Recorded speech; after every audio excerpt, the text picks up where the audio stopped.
I asked Twitter, what's the position the Cowboys most need to fix? I was surprised how many people said quarterback. Quarter? Yeah.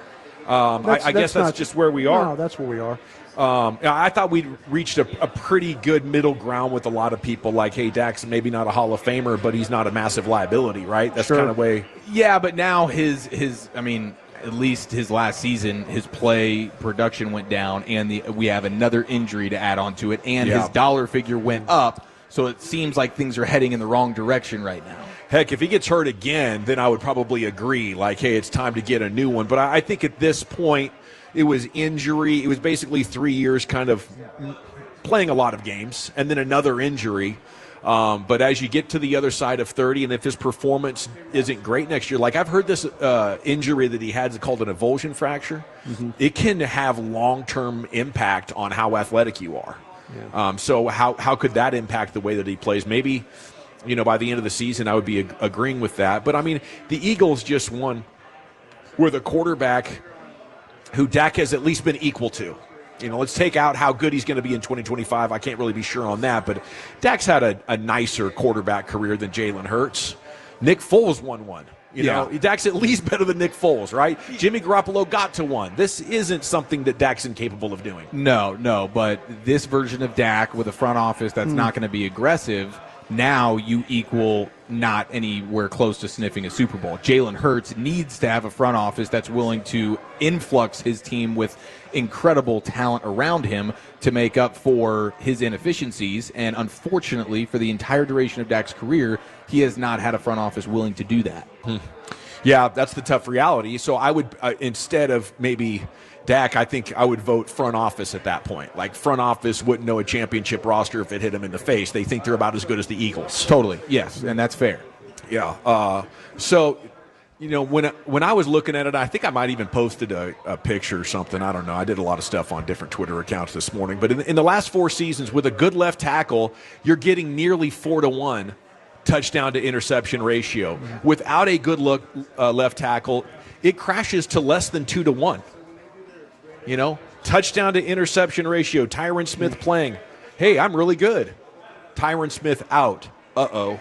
And maybe I'm off on not believing in Guyton anymore after 1 year. That's early for an offensive lineman, right? Yes. I don't want to give up on his development. I just don't want to depend on him in what could be a crucial year. And he played so bad last year that Adoga was in there instead of him.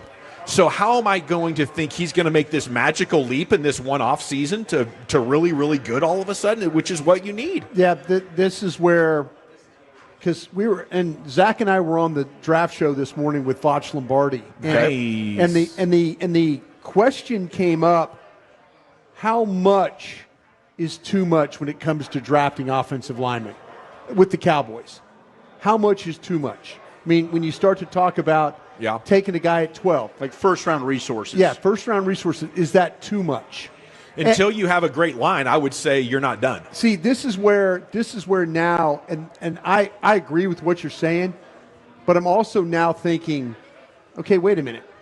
What did they do at Kansas State with that crew?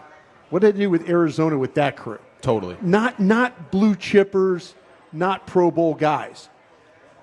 Until we know, we think we have an understanding of how these guys are going to coach and how they can develop guys.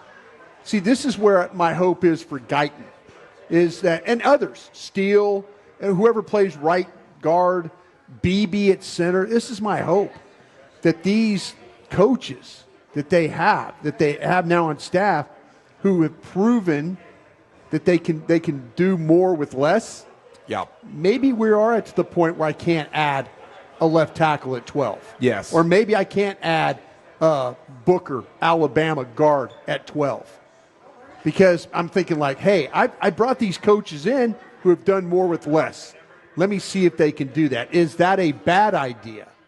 When you look at things? If you trust what you've got and you ask them, hey, is Brock Hoffman good enough? Is it TJ Bass good enough? Is an Awesome Richards and Nate Thomas, like the guys that we currently have? Right.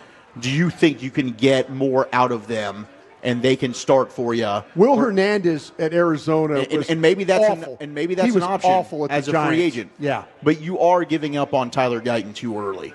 And I hear everything you're saying. Like, am I sold on Guyton? Could Guyton end up being a bust? Could he end up not being any good? 100%. I'm not trying to cut him. But he's got to play. He needs to play football. He started 1 year in college. He was a project coming out. He was drafted based on traits. He's big, he's strong, he's athletic. Them not playing him at the end of the season was a disservice to the player. And I get you got coaches that are coaching for their jobs and they want to win games, so they think Udoka's the better route. They should have been playing Tyler Guyton. He needs to play football. I mean, it might have been a disservice, but it was also an accurate reflection of who the better player was. And I'll stand by to watch coaches take a first-round bust and turn him into a Pro Bowler or whatever. That's got to be your hope, because right now the question is I would keep drafting offensive linemen. But to them, they might say, well, wait a minute. These guys have worked fine with less. And they know that more than we do. I don't think you can go wrong with pumping resources into offensive or defensive lines. Like when we talked about this earlier, when the Cowboys window was open, it's because you had Tyron, you had Frederick, you had Martin, all 3 first-rounders. That travels. The best offensive line in the game, how have the Eagles been consistently good? They dominate the line of scrimmage, right? Their talent and their coaches are really good. And that's going to make everything easier. Now, Mike Solari, no disrespect to him, he's well-respected. I don't think he was good for Terrence Steele. I think Terrence Steele regressed under him. I think Terrence Steele was a better player under Joe Philbin. I don't think Solari helped Steele. Maybe Solari didn't help Guyton. I don't know if Solari really liked Guyton. Clayton Adams might be the guy to come in here. Coach Riley might be the guy to come in here, and now you do get the most out of Tyler Guyton. But if I'm a team that evaluated the player and I took him in the first round, I'm not drafting another left tackle to replace him. I've got my guy, and that's their thinking there. Now, they might be wrong. He just told you, though, that Dak without a good left tackle is toast. Well, they told us they think Guyton's going to be a good left tackle. No, I'm with you, but I'm just his point that he made. Your point's accurate. They think they've got their guy. I think you might have 3 or 4 more chances with Dak to win it before the legs really give out. He's not going to make it into his late 30s with the injuries that he's had. I would look at this contract, and I don't want to punt on 25% of what's left, especially because he's not getting any younger in a year. I don't think it's a horrible plan, though, to take a left tackle, let Guyton be swing tackle. He's going to get some time. Steele's going to be at the end of his contract very shortly. Step in there at right tackle, while you're learning and developing your body. He's still pretty long and lanky. He's still kind of built like a kid.